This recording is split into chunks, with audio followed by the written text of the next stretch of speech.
In architecture and decorative art, ornament is a decoration used to embellish parts of a building or object. Large figurative elements such as monumental sculpture and their equivalents in decorative art are excluded from the term. Most ornament does not include human figures, and if present they are small compared to the overall scale. Architectural ornament can be carved from stone, wood or precious metals, formed with plaster clay, or painted or impressed onto a surface as applied ornament. In other applied arts, the main material of the object, or a different one such as paint or vitreous enamel, may be used. A wide variety of decorative styles and motifs have been developed for architecture and the applied arts, including pottery, furniture, metalwork, in textiles, wallpaper and other objects where the decoration may be the main justification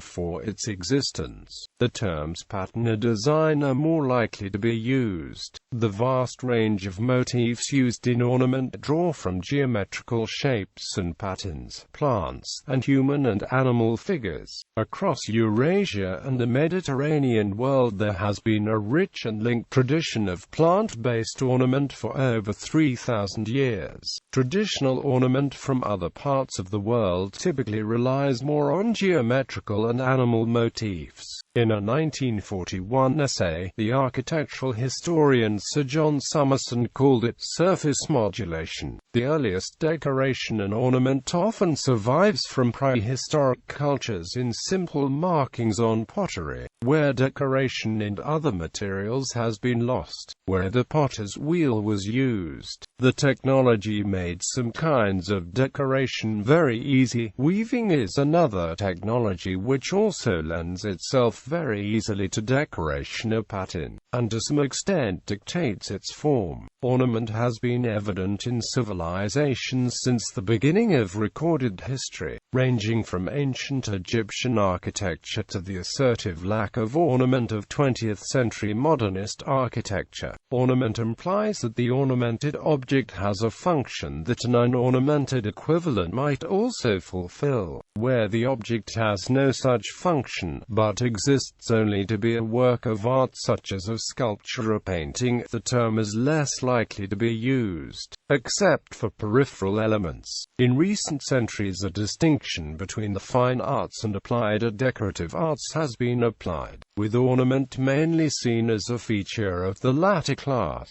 History. The history of art in many cultures shows a series of wave-like trends where the level of ornament used increases over a period, before a sharp reaction returns to plainer forms, after which ornamentation gradually increases again. The pattern is especially clear in post-Roman European art, where the highly ornamented insular art of the Book of Kells and other manuscripts influenced continental Europe. But the classically inspired Carolingian and Ottonian art largely replaced it. Ornament increased over the Romanesque and Gothic periods, but was greatly reduced in early Renaissance styles, again under classical influence. Another period of increase, in Northern Mannerism, the Baroque and Rococo, was checked by Neoclassicism and the Romantic period, before resuming in the later 19th century Victorian decorative arts and the continental equivalents, to be decisively reduced by the arts and crafts movement and then modernism. The detailed study of Eurasian ornamental forms was begun by Alois Riegel in his formalist study Stiefregion,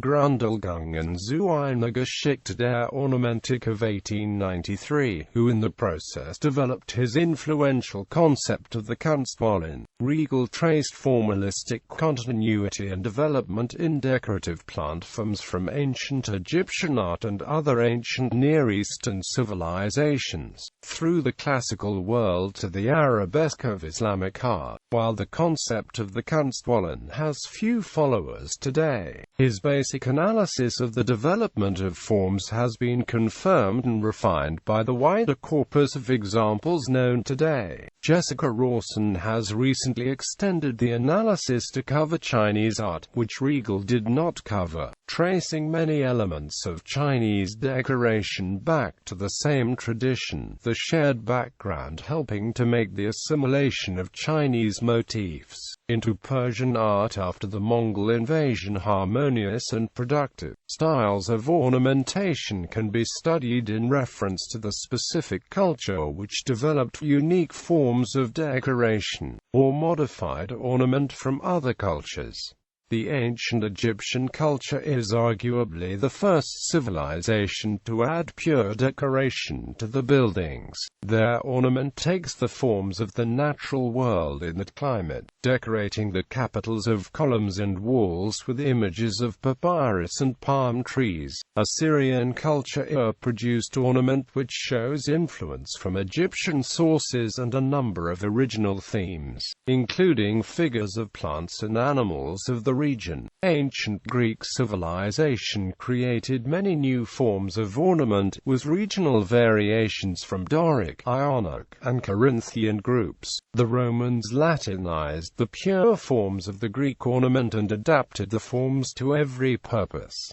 Ornament prints and pattern books. A few medieval notebooks survive, most famously that of Villard de Honnecourt, showing how artists and craftsmen recorded designs they saw for future use. With the arrival of the print ornament, prints became an important part of the output of printmakers, especially in Germany, and played a vital role in the rapid diffusion of new Renaissance styles to makers of all sorts of objects, as well as revived classical ornament, both architectural and the grotesque style derived from Roman interior decoration. These included new styles such as the Moresque, a European adaptation of the Islamic arabesque. As printing became cheaper, the single ornament print turned into sets, and then finally books. For the 16th to the 19th century, pattern books were published in Europe which gave access to decorative elements, eventually including those recorded from cultures all over the world. Andrea Palladio's I Quattro Libri dell'Architettura, which included both drawings of classical Roman buildings and renderings of Palladio's own designs utilizing those motifs, became the most influential book ever written on architecture. Napoleon had the Great Pyramids and Temples of Egypt documented in the Description de l'Égypte. Owen Jones published The Grammar of Ornament in 1856 with colored illustrations of decoration from Egypt, Turkey, Sicily and Spain. He took residence in the Alhambra Palace to make drawings and plaster castings of the ornate details. Interest in classical architecture was also fueled by the tradition of traveling on the Grand Tour, and by translation of early literature about architecture in the work of Vitruvius and Michelangelo. During the 19th century, the acceptable use of ornament, and its precise definition, became the source of aesthetic controversy in academic Western architecture, as architects and the critics searched for a suitable style. The great question is, Thomas Leverton Donaldson asked in 1847, are we to have an architecture of our period, a distinct, individual, palpable style of the 19th century? In 1849, when Matthew Digby Wyatt viewed the French Industrial Exposition set up on the Champs-Élysées in Paris, he disapproved in recognizably modern terms of the plaster ornaments in faux bronze and faux wood grain. Both internally and externally there is a good deal of tasteless and unprofitable ornament. If each simple material had been allowed to tell its own tale, and the lines of the construction so arranged as to conduce to a sentiment of grandeur, the qualities of power and truth, which its enormous extent must have necessarily ensured, could have scarcely failed to excite admiration, and that at a very considerable saving of expense. Contacts with other cultures through colonialism and the new discoveries of archaeology expanded the repertory of ornament available to revivalists. After about 1880, photography made details of ornament even more widely available than prints had done. Modern ornament Modern millwork ornaments are made of wood, plastics, composites, etc. They come in many different colors and shapes. Modern architecture, conceived of as the elimination of ornament in favor of purely functional structures, left architects the problem of how to properly adorn modern structures. There were two available routes from this perceived crisis. One was to attempt to devise an ornamental vocabulary that was new and essentially contemporary. This was the route taken by architects like Louis Sullivan and his pupil Frank Lloyd Wright, or by the unique Anthony Gaudi. Art Nouveau, for all its successes, was a conscious effort to evolve such a natural vocabulary of ornament. A more radical route abandoned the use of ornament altogether, as in some designs for objects by Christopher Dresser. At the time, such unornamented objects could have been found in many unpretending workaday items of industrial design. Ceramics produced at the Arabia manufactory in Finland, for instance, or the glass insulators of electric lines. This latter approach was described by architect Adolf Loos in his 1908 manifesto, translated into English in 1913 and polemically titled Ornament and Crime, in which he declared that lack of decoration is the sign of an advanced society. His argument was that ornament is economically inefficient and morally degenerate, and that reducing ornament was a sign of progress.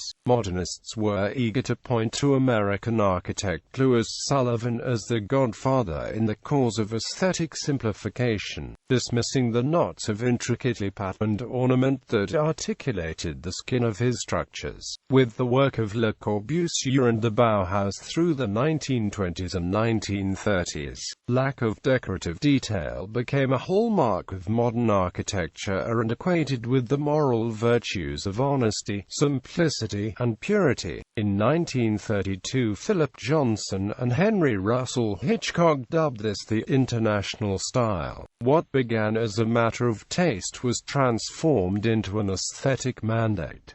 Modernists declared the way as the only acceptable way to build. As the style hit its stride in the highly developed post-war work of Mies van der Rohe, the tenets of 1950s modernism became so strict that even accomplished architects like Edward Durrell Stone and Eero Saarinen could be ridiculed and effectively ostracized for departing from the aesthetic rules. At the same time, the unwritten laws against ornament began to come into serious question. Architecture has, with some difficulty, liberated itself from ornament, but it has not liberated itself from the fear of ornament. Summerson observed in 1941.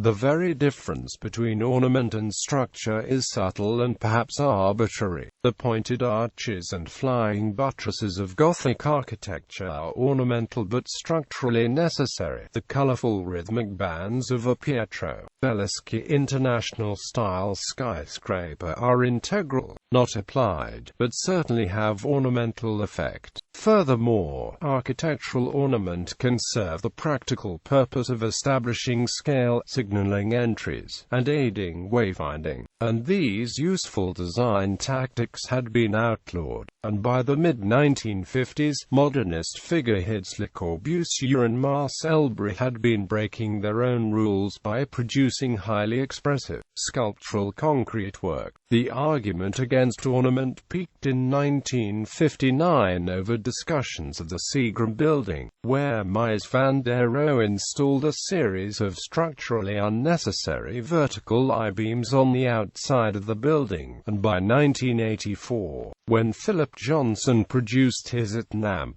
building in Manhattan with an ornamental pink granite Neo-Georgian pediment, the argument was effectively over.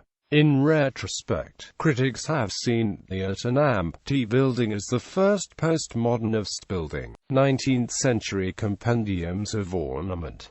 Dolmetsch, Heinrich. The Treasury of Ornament. Owen Jones, The Grammar of Ornament. Mayer, Franz Sales, A Handbook of Ornament.